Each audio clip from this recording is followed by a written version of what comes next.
خۆی تونند و تیژی لە سەرئاستی جیهان و لە سەرئاستی عراقیش و تایبەت لە سەرئاستی کوردستانش کەمە باسی کوردستانەکەین زیادی کردو. کوشتنی ئافرەتانیش بە هەر پاساوێک بیتن زیادی کردووە. یەکەم کەموکورتی لە مەسەلەی گرتن و دەستگیرکردنی ئەوانەی کە ژن ئەکوژن یان ژن کوشن لەوە هەیە و ئەگە دەستگیریش بگرێن بەداخەوە لە دادگاکان سزای ڕاستەقینە یاخود سزای پێویستیان بەسەردا ناسەپێندرێت. ئەمە زۆر هۆکارێکی گرنگە. ئێمە لێرە داوا لە ئێمە باسمان لەوە کرد و ئیشمان لەسەر کرد و وەزارەتی ناوخۆ زۆر بەجددی لە گەرمە هاوکار بوون کە قەدەغەی چەک بکرێ، بەڵام دیبینیمان خەڵک بە کێبڵ کوژرا، ژنیان بە کێبڵ کوشت، ژنیان بە چەقو کوشت، لە بەردەم مناڵەکانی ژنی خۆی کوشت. و پاساوی کوشتنی ژنەکەس چی بوو؟ تەنیا دڵی منی ڕازی نەکردو.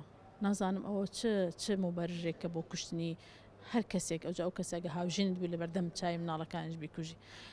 ئێستا دەستگیرەکرێن، بەڵام بەداخەوە دوای دەستگیرکردن نازانین چۆن مامەڵیان لەگەرەکرێ، کەیسەکان چۆن باسێ لێوە ئەکرێ بەداخەوە ئەو چه شەڕەفێکە تۆ ژنێک بکوژی. ئەوە کەی باسی شەرەفەت و ژنی خۆت پاش دوو منداڵە ناو ماڵەوە بە چەقو سەر بڕی وەڵا دڵی ڕازی نەکردیم.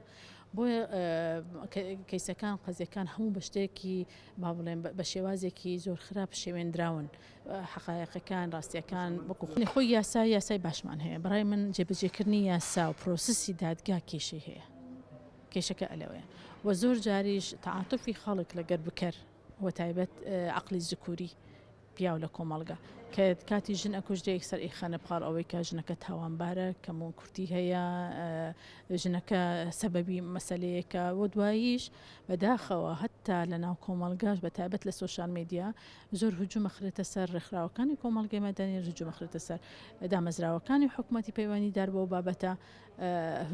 ئەمە هەمووی ئەگەڕێتەوە بۆ ناهوشیاری کۆمەڵگا تاکەکان، بۆیە پێویستە لەسەر مەسەلەی هوشیاری کارێکی بەردەوام و جددی بکرێت. ئێمە وەکو حکوومەت بەرپرسین لە پاراستنی هاوڵاتیان و بە تایبەت تاکەکان و خێزانیش بە تایبەت خانمان، بەڵام بۆ جێبەجێکردنی پلانەکانی حکوومەت پێویستمان بە هاوکاری هەموو لایەنەکان هەیە. جەناب تەزانی کەیسی خانمان کەیسێکە کە پەیوەندی بە هەموو لایەنی کۆمەڵایەتی و لایەنی لایەنەکانی تری کۆمەلگاوە هەیە. بۆیە بۆ جێبەجێکردنی پلانەکانی حکوومەت و هەروەها بۆ تەبەنیکردنی پرەنسیپەکانی هۆشیاری و ڕێگرتن پێویستمان بە هاوکاری میدیاکاران هەیە، پێویستمان بە هاوکاری ڕێکخراوەکانی کۆمەڵگەی مەدەنی هەیە، هەرچەندە ڕێکخراوەکانی کۆمەڵگەی مەدەنی تا ڕادەیەکی زۆر باش ڕۆلی خۆیان بینیوە، بەڵام بەپێ ئەو ئیمکانیەتانی کە لەبەردەستیانە، بەڵام ئێمە وەکو حکوومەت پێویستە کاتێک باجێتێک بۆ کەمکردنەوەی تون تیژدانێن ئەبێ حسابی ئەوە بکەین کە هاوبەشەکانمان وەکو ڕێکخراوەکانی کۆمەڵگەی مەدەنی لەگەر ئێمە بۆ جێبەجێکردنی ئەو پلانانە پشتگیریان بکرێتن بۆ چ بە باجێت بێت ئەوەی بۆ جێبەجێکردن ئاسانکاری بکرێتن بۆ هاوکار بن لەگەر موسساتی حکوومەت دامەزراوەکانی حکوومەتی پەیوەندیدار بۆەوەی پلانەکان بە زووترین کات جێبەجێ بکردن و هەوڵی کەمکردنەوەی تونند و تیژە بدرن.